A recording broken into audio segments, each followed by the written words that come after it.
Where I live, in the country, I wake up most mornings pretty early to the sound of birds singing outside the slightly open window.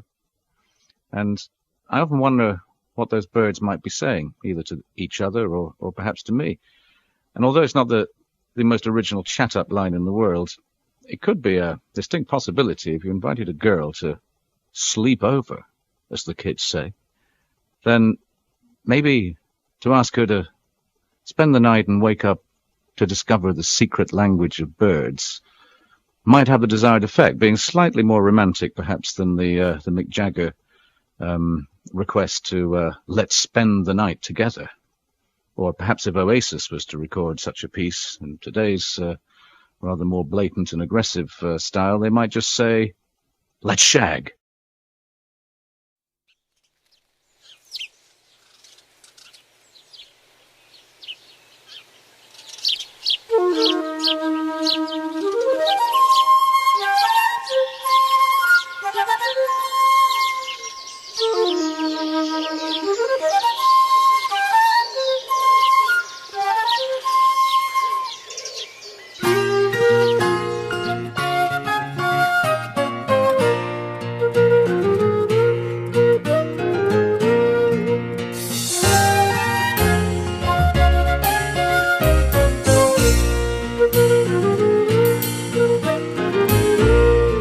This sparkling wine is all but empty.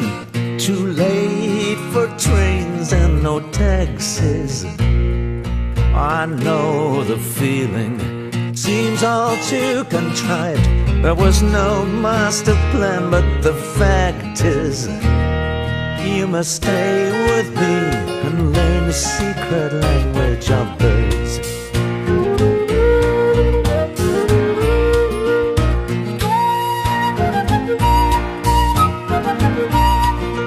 A tentative dawn about to be breaking on a Rousseau garden with monkeys in hiding.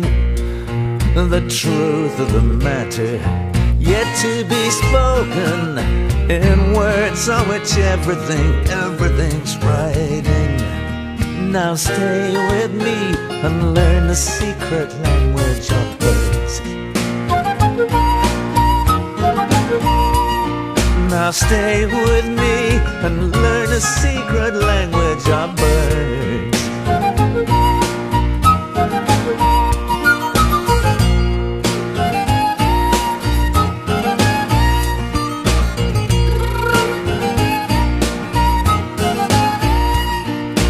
Circled by swallows in a world for the weary, courted by warblers, wicked and eloquent trilling.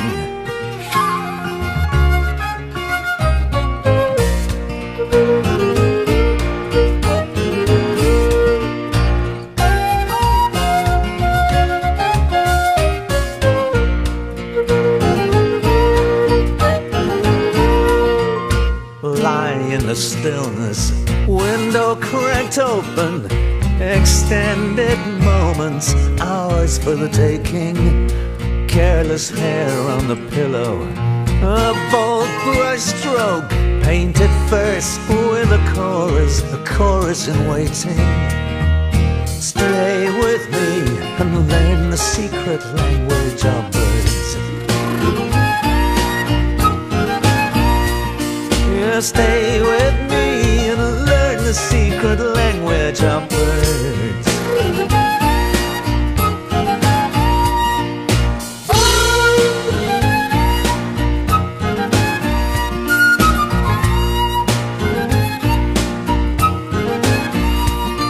Stay with me, learn the secret language of birds.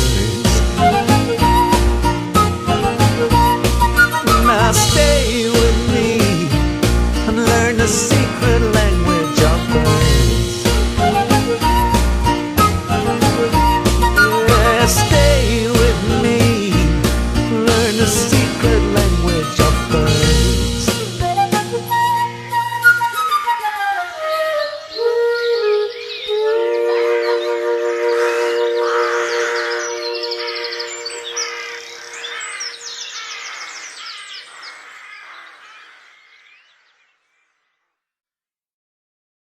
I have a number of paintings and prints by a relatively famous artist in the UK. His name was Sir William Russell Flint, and he is one of the great technical watercolorists of all time, and a very prolific painter and draftsman.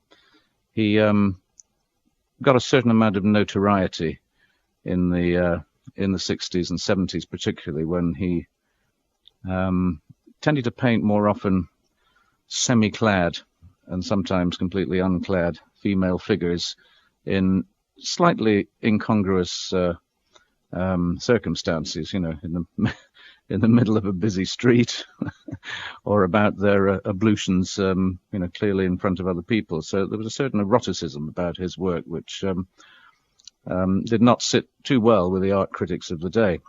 However, looking back at his body of work as a whole, relatively little of it was as tacky as some of it ultimately appeared to be. And being one of those great technical watercolorists, his use of figures in a landscape is almost without parallel.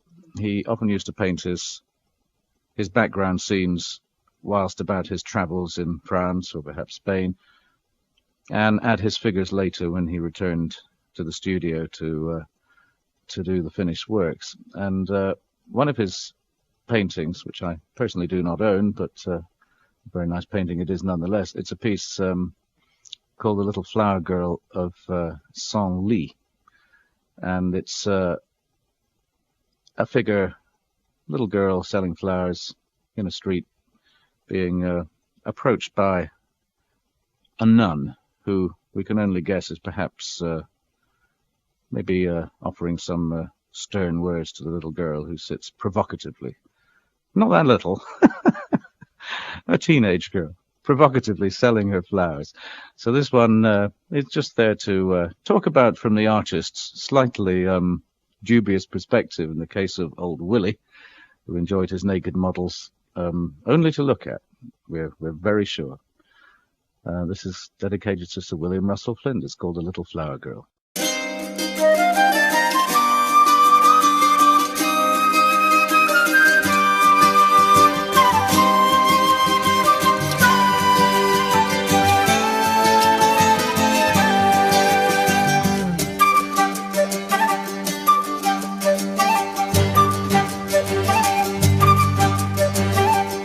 Down at the church, the flower girl sits, legs in the center part. I made the picture puzzle fit to start your heart. Painted sister, stop beside a word upon her saintly lip, perhaps admonishing the child inside the open slip. Well, I don't know where she might go when she runs home at night. It's for the best, I wouldn't rest when I turned out the light. No little flower girl singing in my troubled dream, just an old man's model in a pose from a magazine.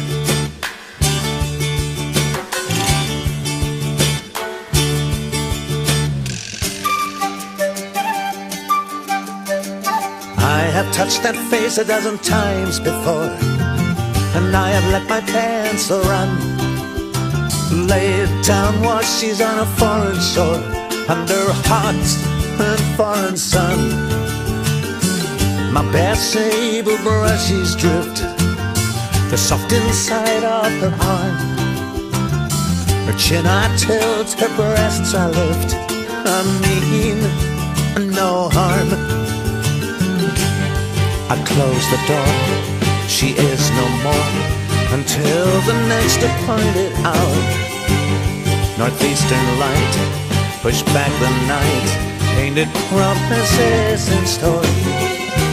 No little flower girl singing in my troubled dream, just an old man's model in a pose from a magazine.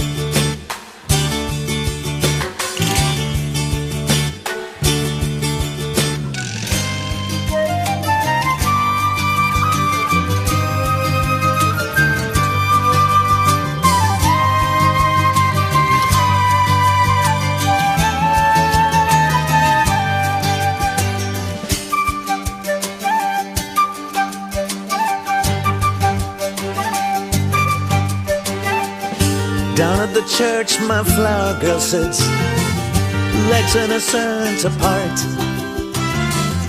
I make the picture puzzle fit, the start, your heart. My golden sable brushes drift the soft inside of her arm. Her chin I tilt, her breasts I lift. I mean no harm. I mean no harm. I mean.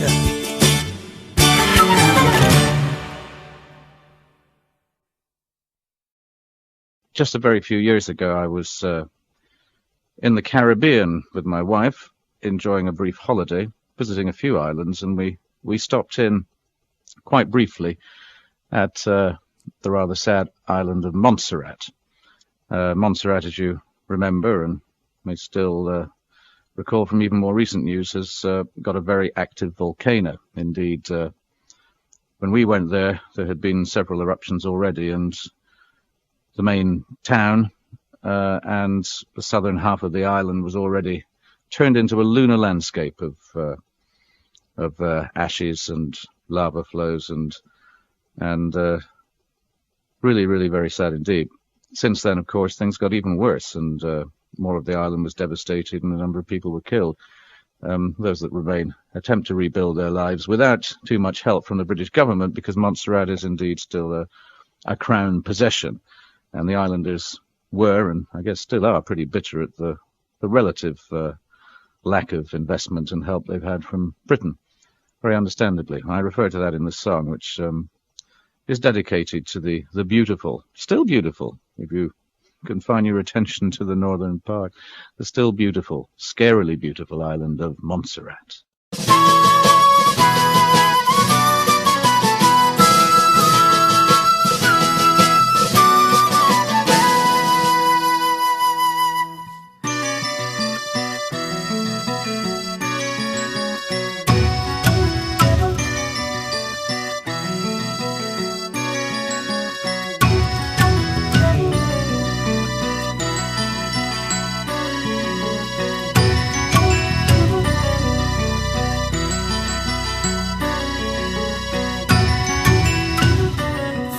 On the mountain and the dogs bark,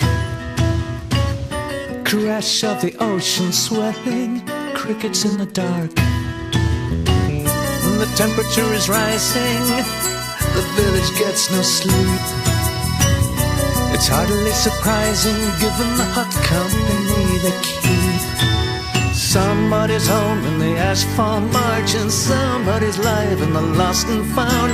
Breaking news from the hotel viewpoint, sinking feelings that can never live down. Hey, Jimmy, what you doing here? Looking up at the high cloud cover, so far and yet so near. Flying in with a chopper, lieutenant of the crown. Tell the boys from that CNN the good cops have come to town. Angry island, no one's listening. Shamrock Villa, green to gray. Down in the swamp, iguanas glistening. Toast tomorrow, if not today.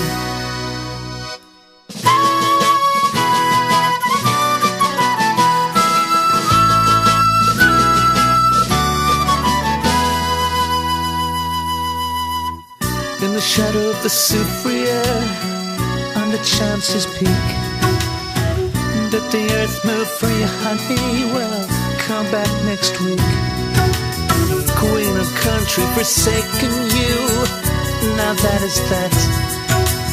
See, the governor is leaving in a Sunday hat. Angry island, no one's listening. Shamrock Villa, green to gray. Down in the swamp, iguanas glistening. Toast tomorrow, if not today. Jimmy, what you doing here? You a scientist, you a newsman, or simply come to feel the fear? And the temperature is rising, and we're in too deep. There really is no point in disguising the hot company we keep.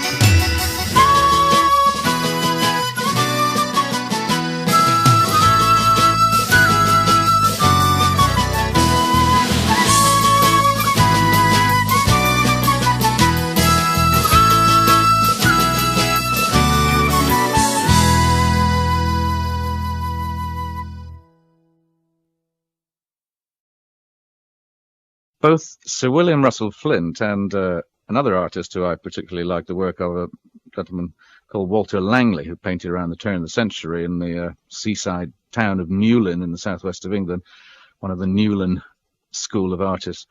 Both Sir William and Walter Langley were very good at painting earthenware pots and giving them a real weight and a real likeness that was, something special. And although, to my knowledge, Walter Langley never actually christened one of his paintings the water carrier, Sir William Russell Flint certainly did allude to the term water carrier or water carriers in drawing as well as painting.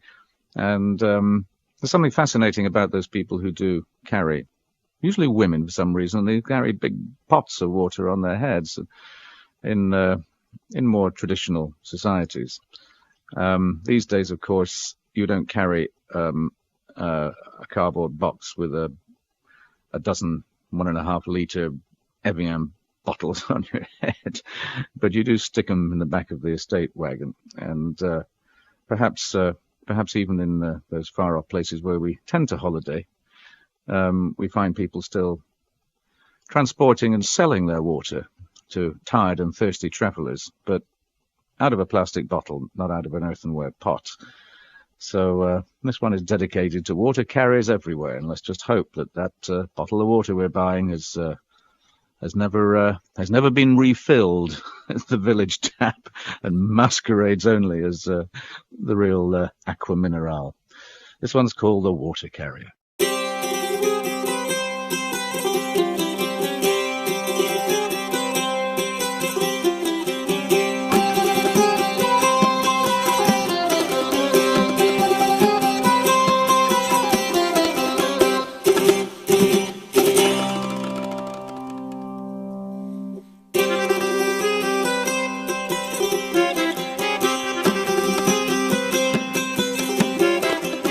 Crystal fountain springing from the hill, it irrigates your soul, you may drink your fill.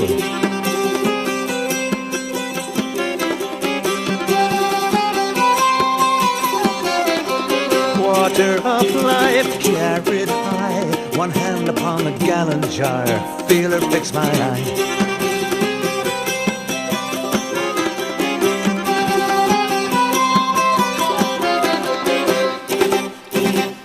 Every good traveler's for the taking, all your money for the making. Seller's market, where to feel, water carrier, let's make the deal.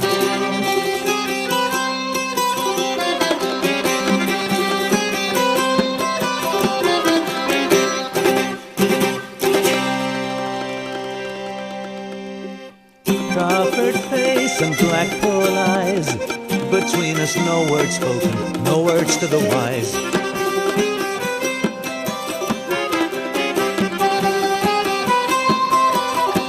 Here's to another time and a drink somewhere, plush on a nine carpet, on a cafe chair.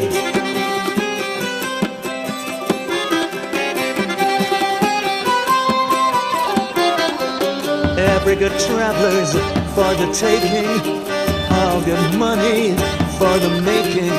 Seller's market, where to feel, water carrier, let's make the deal.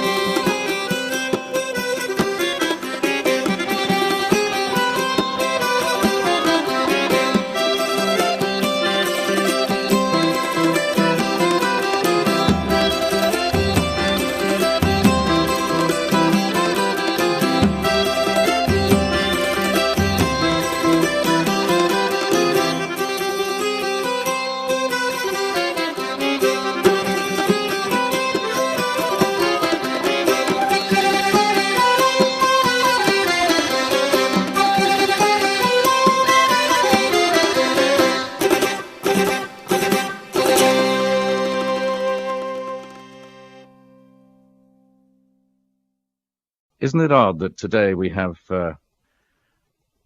thousands and thousands upon acres of beautiful farmland producing nothing at all because farmers are paid by the government in Britain and in Europe not to produce anything.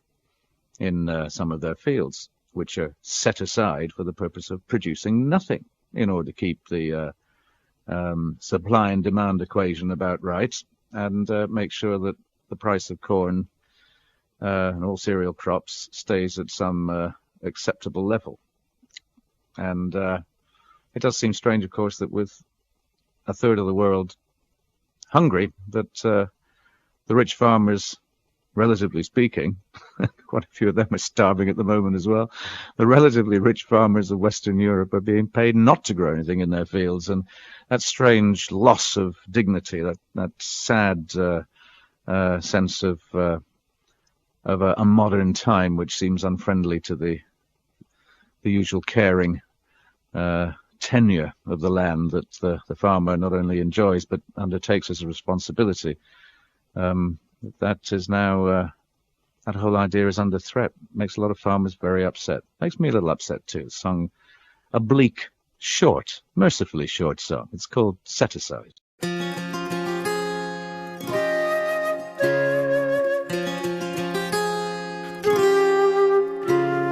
Hearts black rose bobbing where once ran deep furrows, frazzled oaks silhouetted in her ivy dress. Winter's uncatchy stalk fox through thin hedges throws his long shadow north to the emptiness. Farmhouse in tatters, shuttered and battered, even lovers don't go there these last few years. Spiderweb windows on set-aside heroes standing lost in a landscape of tears.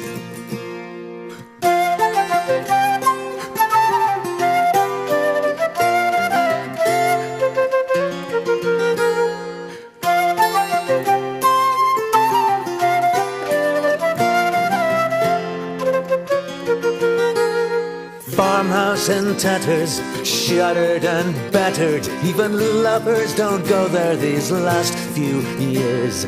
Spiderweb windows on set-aside heroes standing lost in a landscape of tears.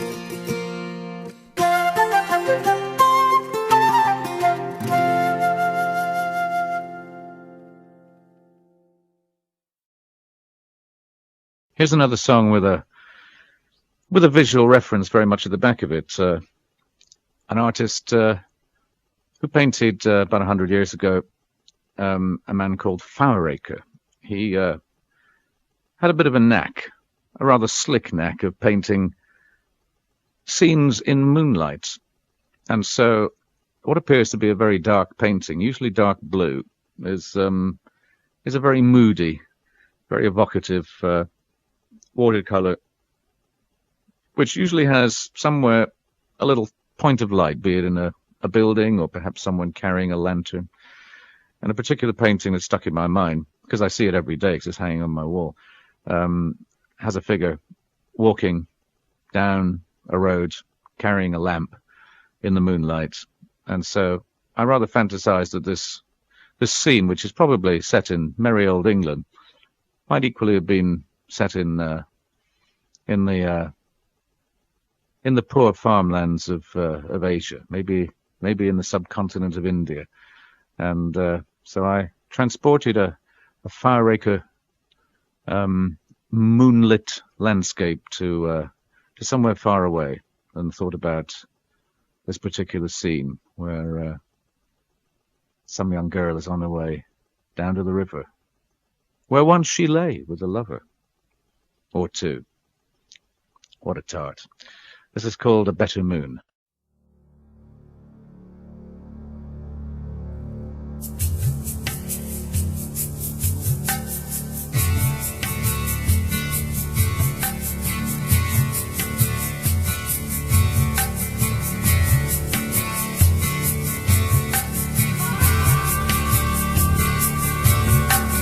I see you better now, shaded in deeper blue, hardly needing to carry love, find your way, lamp down to the river. And tonight lies a better moon.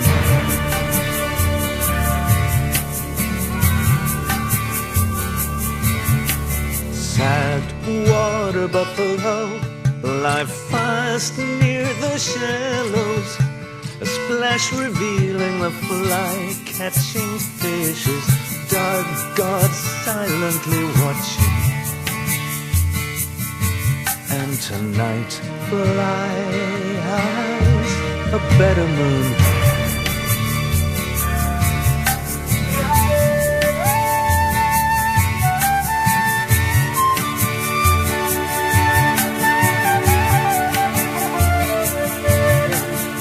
Yes, you've known lovers here, compliant in passion, softly laid in the old reed bed, harshly lit in the noon sun.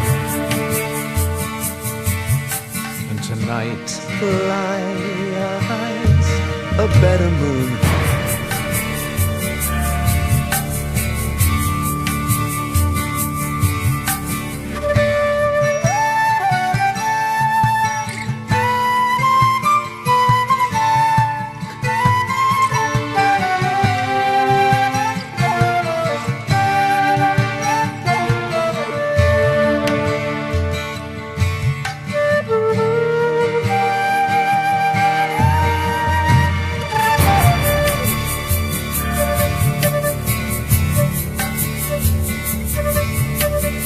Cloaked in this milky light, new as the virgin dawn, shrouded sweetly in all kinds of mystery, you turn, smiling, then are gone. And tonight lies a better moon. And tonight lies a better moon. And tonight lies a better moon.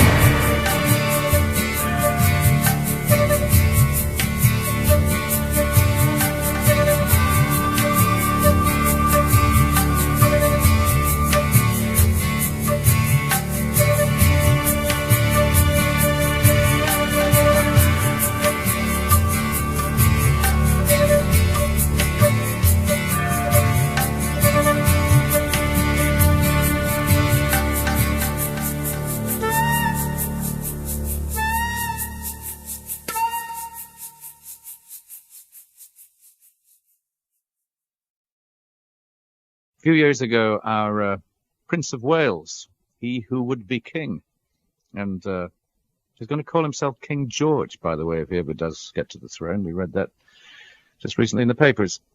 Prince Charles, or King George as he may become, was in Nepal and was very moved to visit a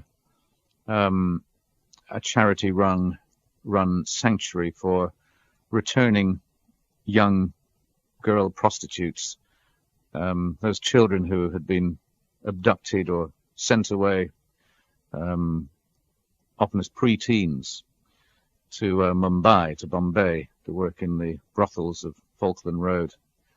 Brothels is a generous word to describe the one-room hovels in the abject poverty and filth in which these prostitutes, male, female, and even some of the animal kind, work to service the needs of that element of humanity who feels obliged to pay for it.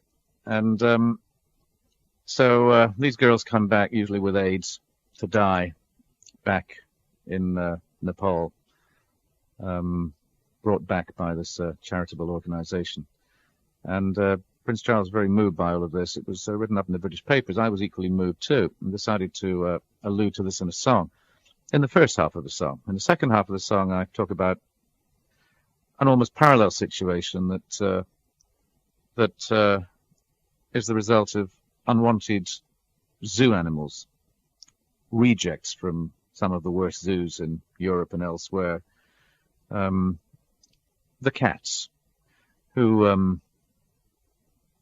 are disposed of, either killed or sold on to private collectors or dumped wherever someone will take them away. There's a few charitable organisations around the world who look after ex-zoo animals. And usually, of course, they're traumatized, they're in ill health, they're very sad creatures. And some of the cats that I visited in a British sanctuary, although they were pretty sad creatures, they had a resigned dignity about them, something that called out to me and made me want to put these thoughts in a song. And so this is a song in two parts. First, the returning, age-ridden child prostitute back to her homeland. Second half, the little guys, the little wildcats who are there to die, spending their last few years, hopefully, with some love and care and attention in a more respectful environment than the horrific Victorian zoos of old. This is called simply Sanctuary.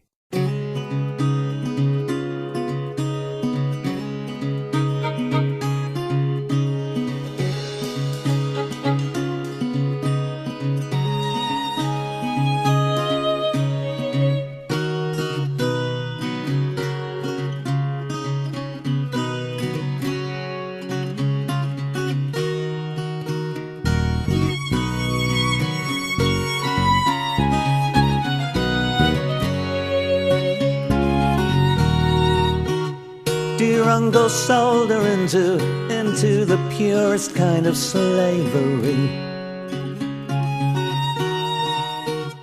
But odd little middlemen profited from damaged goods along the way. Good angels brought her back to a last Nepal summer, debased and hollow-faced, a smile might become her. Now she's cozied up and comforted in the warm flesh of September. Gone before winter, wandering as to might have been somebody's daughter in sanctuary waiting.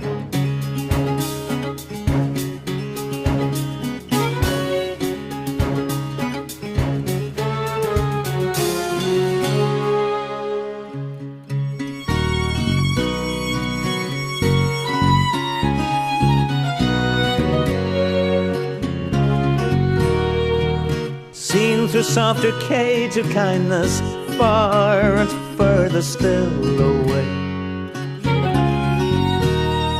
from time-warped Victorian zoos where staring ice cream Game Boys play.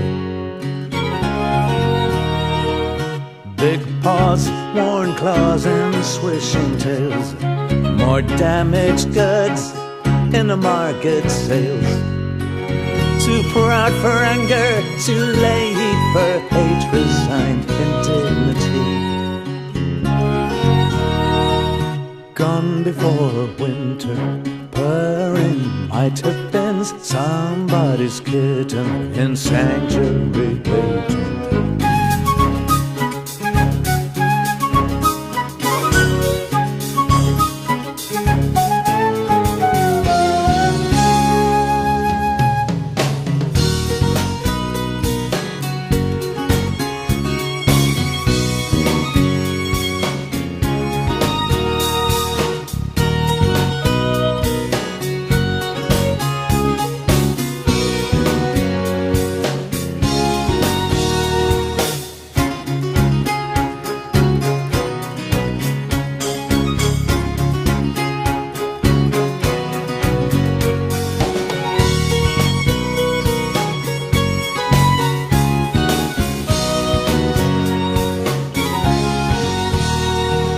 Gone before winter, wandering as to might have been somebody near you in sanctuary waiting.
The Jasmine Corridor is a very, very personal piece. It's one of those songs just perhaps reflecting at the end of life, knowing the end is near, looking back on the good things, the loving things, the caring things, somehow made more poignant and more friendly by the lingering smell of jasmine growing somewhere in a corridor, somewhere between the here and now and the there and after.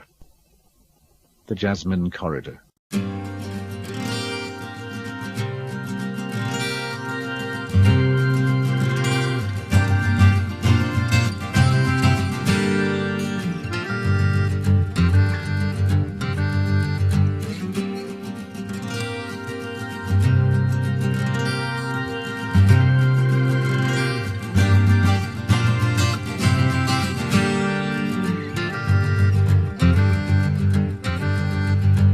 All my life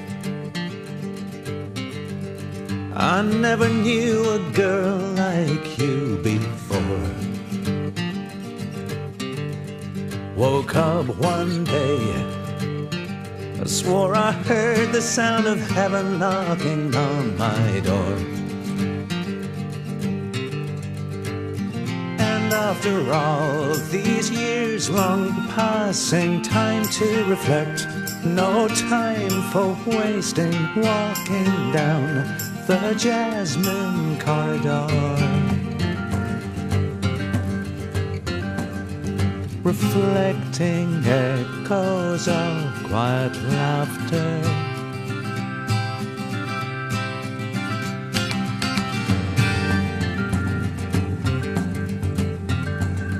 In all my life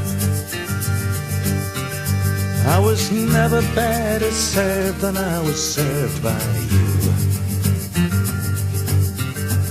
And in my way, hope you agree, I try to serve you too.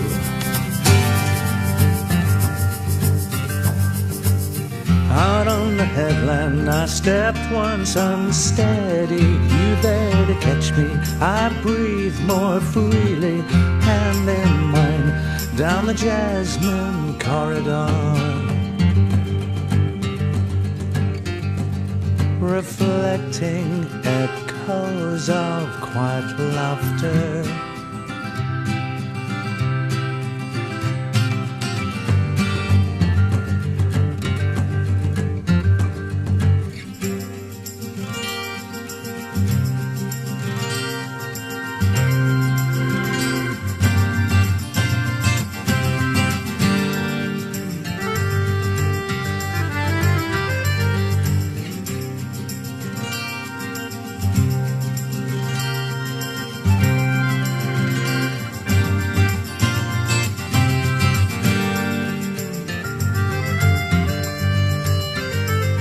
Through all my life I chased flitting illusions at a faster pace.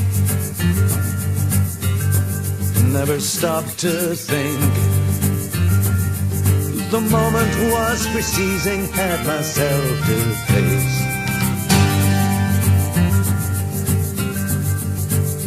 You made my bed to lie in stately.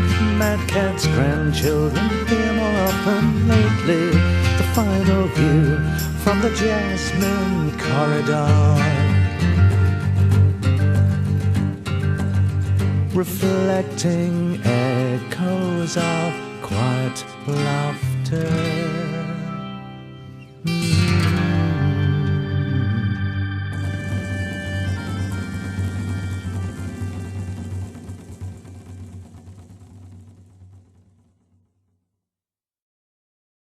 I'm a sucker for hot, spicy food, and for a long time, since probably the age of about 18 or 19, I've been very keen on the chilies that go into the hot sauces of some of Indian cuisine, of Thai cuisine, and even find their way into some Western cooking from time to time.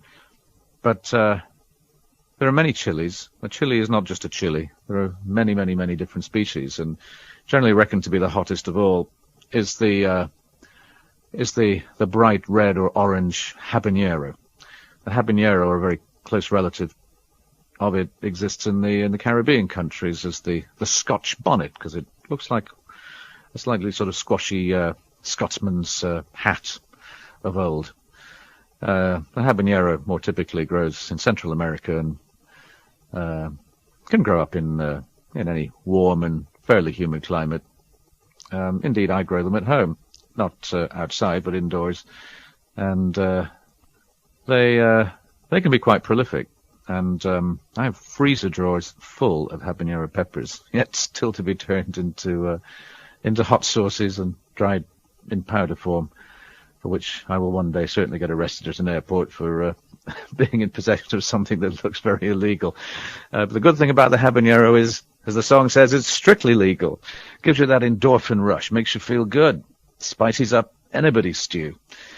And this one is set in a kind of in an Irish reel form. The opposing cultures of the exotic and sultry, semi-tropical lyric with a wet and rainy, damp Irish feel. I like mixing these things together, seeing what comes out. In this case, it's a spicy potato dish, the habanero reel.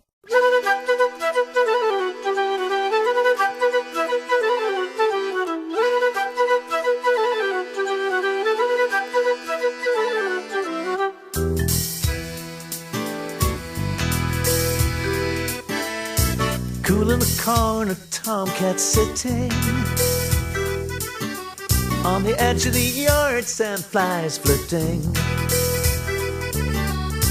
Orange order in a field of green smothers me to smithereens.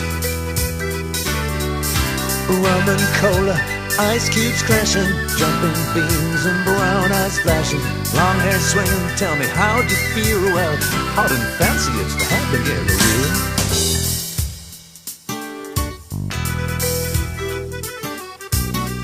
Troubled skin, pour oil upon it. She's fit to burn in her new Scotch bonnet. Spice up anybody's stew. Frogs and goats and chickens too. Rum and cola, ice cubes crashing, jumping beans and brown eyes flashing, long hair swinging. Tell me, how do you feel? Well, hot and fancy, it's the habanero reel. Barefoot in the sunshine, kicking empty beer cans down on the high tide line. Big weight nearly float your dress away, and I'm thinking that it's just another day, just another day.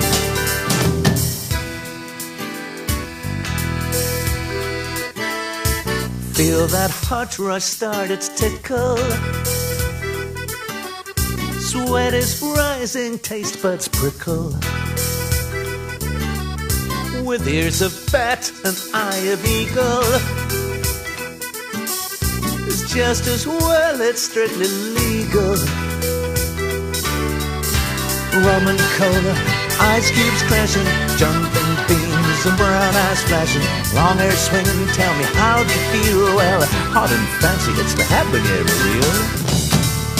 Barefoot in the sunshine, kicking empty beer cans down on the high tide line. Big wave nearly float your dress away.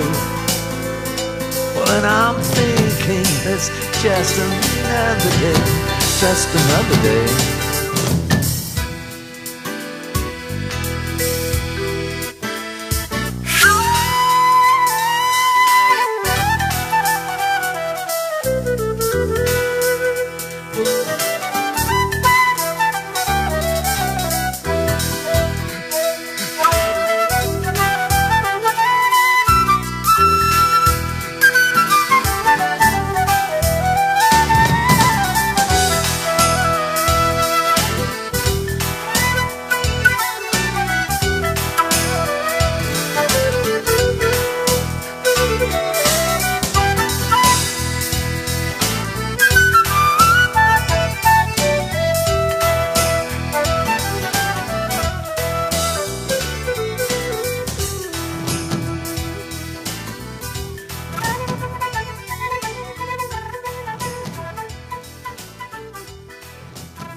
A lot of young backpackers love to go off and seek the excitement and rewarding, very foreign trip.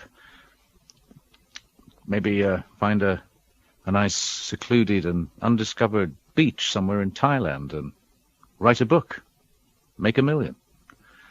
Could happen. I think most of these folks will go away and come back with memories and a sense of experience and satisfaction at completing a minor adventure. The hero of this song, however, comes back, or wants to come back, with something more tangible. In this case, the girl of his dreams, who he tries to encourage to return with him back to his homeland, where he promises to treat her well and with respect, not just some trophy. They're going to go back, it would seem, on a rusty Panama freighter.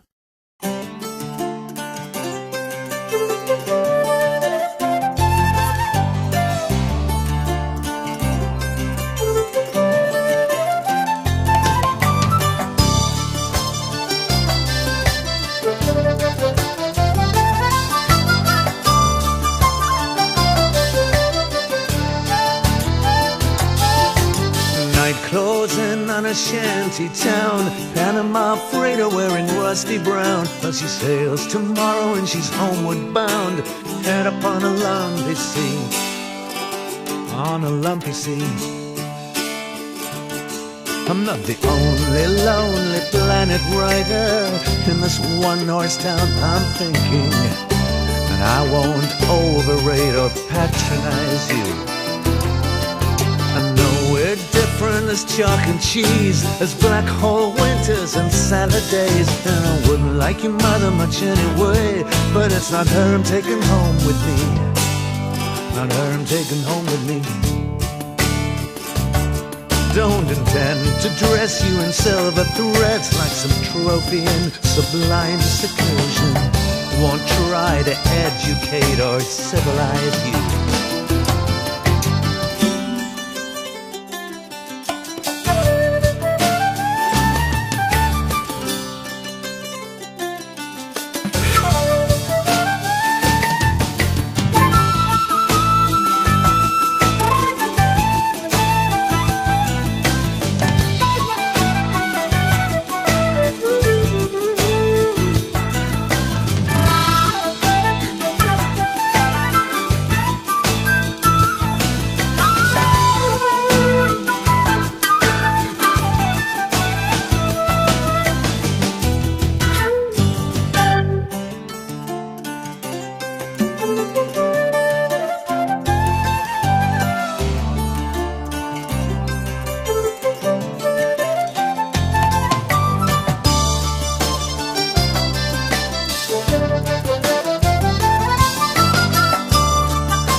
Closing on a shanty town, Panama freighter wearing rusty brown. Well, she sails tomorrow and she's homeward bound, and you're bound to come home with me, bound to come home with me, and you're bound to come home with me, on the Panama freighter with me.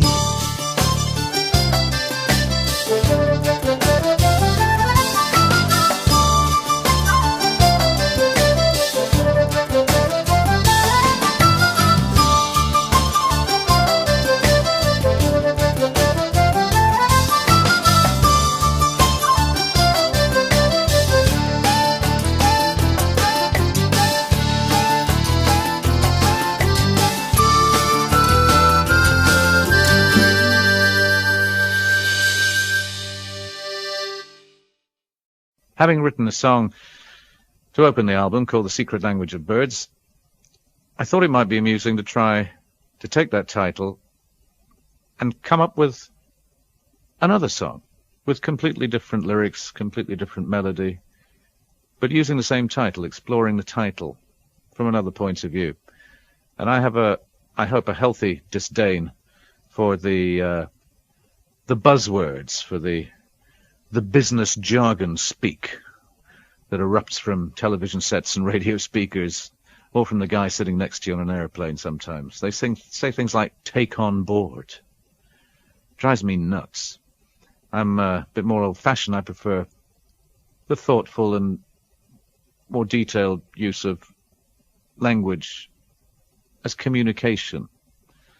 The semantics of speech are important. I think it's fairly irritating that often the most unimaginative people seem to pick up on the buzzwords and jargon to think they're awfully clever and really hip because they know what these things mean and where and when to use them to impress other men in suits, sitting in business class with their mobile phones at the ready. So this is called The Secret Language of Birds, and personally, part 2 is the the song that almost didn't make it on the album because it really was written as an afterthought. But here it is anyway. The Secret Language of Birds, Part 2.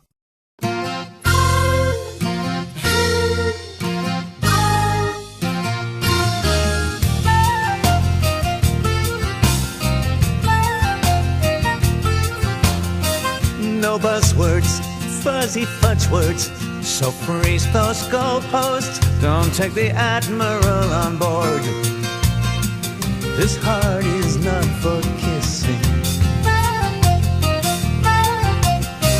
Expression, no explosion, or whispered promises in cliche or in rhyme. Instead, let's talk the secret language of birds. Right time with the wrong idea. Well, you're making it all sound just the same. Try taking it up a key like that nightingale still over there in Berkeley Square.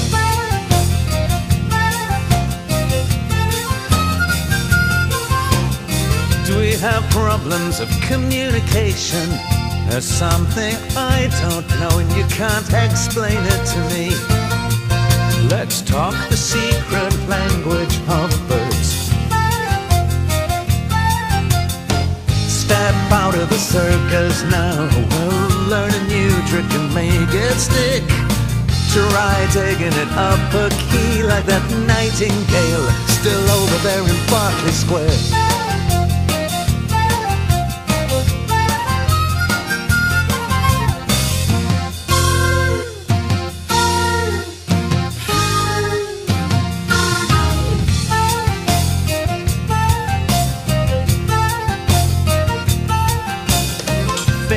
Tracing on misty window, I'm reading loud and clear the salacious semaphore as you leave me standing at the station.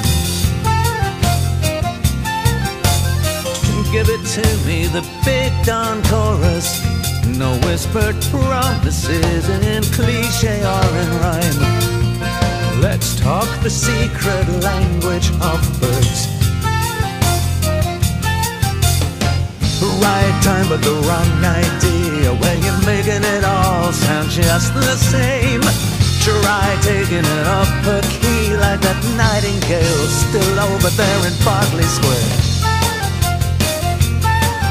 It's the right time but the wrong idea. Well, you're making it all sound just the same.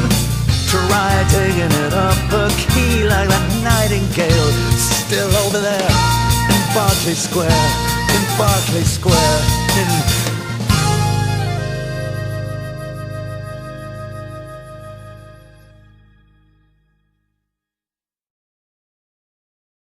Boris Yeltsin is no longer in high office. And when I say high office, I mean high. The guy was high. Empty bottles of vodka strewn around him as he wielded power in Mother Russia and happily was so out of it most of the time he couldn't even find the nuclear button to press to blow the proverbial out of the rest of us. So we were relatively safe with old Boris. Mr. Putin, of course, we don't really know well enough yet, but seems to exhibit certain signs of being a fairly warmongering individual. Personally, I think I prefer old Boris. Boris was seeking re-election a while back and was seen by the world's cameras specifically in my case CNN, nightly news that showed Boris boogieing frantically in Red Square in Moscow in front of a young Moscow rock band. I think he was trying to impress the young people, looking for the younger vote. So Boris gave it the big boogie, and his dancing was perhaps on a par with his tennis playing in terms of uncoordination and rather awkward physical movements, which suddenly suggested itself to me as the basis for a piece of music which would employ some sharp and sudden twist in time signature. So you don't know whether, 1 minute you're on the left leg, the next minute you're on the right leg, and it's that twisting, turning, falling over sort of thing that Boris seemed to do so well. I will dedicate this to Boris and hope he has a happy retirement with the millions he probably has stashed away. This is called Boris Dancing.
There is a technique employed by jazz saxophonists, and at least one flute player, not me, I hasten to add, called circular breathing. Circular breathing is a technique where you appear to somehow miraculously renew your breath without pausing in the middle, so you can get a long, infinitely sustaining note. I'm not sure if this really has any practical value in music. Personally, I enjoy the little moments of silence between notes. I don't really feel the need to learn that technique, which I think is really a bit of a con. It's about using the air trapped in the cheeks and the upper part of the the throat to force out air while you quickly intake through the nose enough to keep you going, a bit like a bagpipe player, using the bag to keep the note going while you reinflate it with the mouth tube. So circular breathing may or may not have any real musical value, but it's an intriguing idea, the apparent renewal of breath without having to take it from the usual sources. So I like that suspended animation idea of circular breathing, and I took it as the basis for this little song, which came about eventually. I say eventually because I always wanted to write a song called Circular Breathing, and it took me years before I finally hit upon the key to make it happen. And so I set this song to a very visual reference of the paintings of a British artist called L.S. Lowry, who was the guy who painted little matchstick men in industrial landscapes, most notably in the 50s. And he was, Pictures of Matchstick Men was the first status quo hippie flower power single before they became a 12-bar boogie band. I think that's where they got the Pictures of Matchstick Men from. So as a sequel to Pictures, an unlikely sequel to Pictures of Matchstick Men, Circular Breathing is referring to those Lowry landscapes, usually cityscapes seen from above, looking down on tiny little matchstick figures in a landscape. And I like the idea of being up there and perhaps in a hot air balloon with a faint hiss of circular breathing around you while you look down on the things below. So hats off to L.S. Lowry. Personally, I don't like his paintings at all, but it's not a bad little song.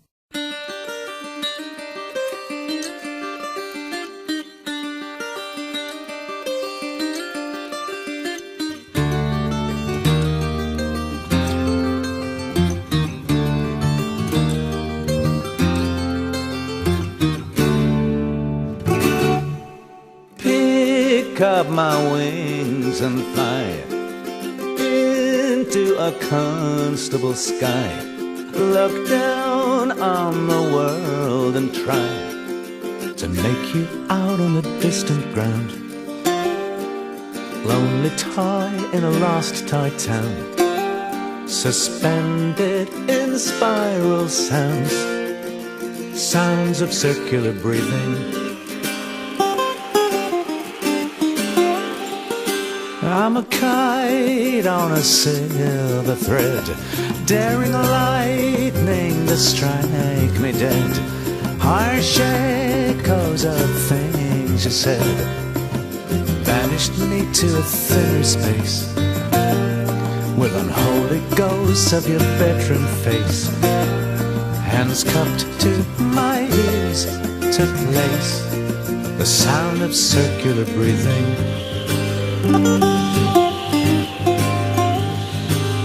Matchbox cityscape below, I watch loudly matchstick figures go, caught in the timeless flow of discreet silence.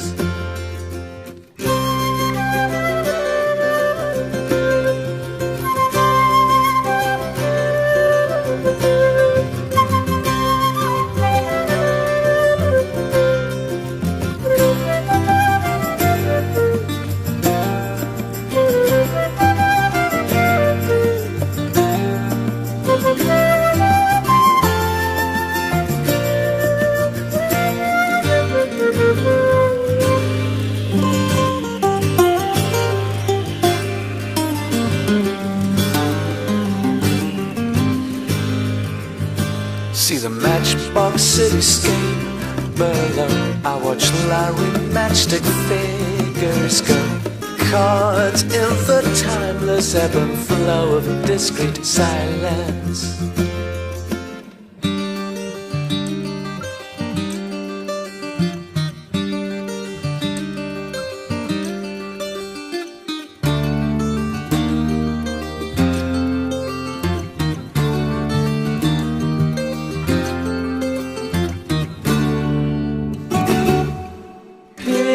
Take up my wings and fly into a comfortable sky. Look down on the world and try to make you out on the distant ground. Lonely toy in a lost toy town, suspended in spiral sounds, sounds of circular breathing.